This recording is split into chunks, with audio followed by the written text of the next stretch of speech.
அந்த ஆத்தங்கரைக்கு சொல்லிவிடாதே, அங்கு அலைகள் எல்லாம் அழுவுமடா. அந்த பண்ணக்காட்டுக்கு சொல்லிவிடாதே, அந்த பசுக்கள் எல்லாம் கதறுமடா.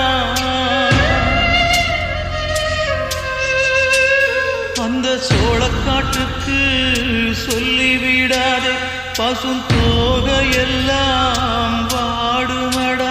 அந்த டூரிங் டாக்கீஸுக்கு சொல்லிவிடாதே, அது சோகத்தத பாடுமடா. மண்ணில் வாழும் நதியே கடலே, மனதால் உயர்ந்த மனிதரை பாடுங்கள். இன்னும் ஒரு ஜென்மம் இவர்கள் பூமியில் பிறந்திட சாமியை கேளுங்கள். சொந்தம் கொண்டதும்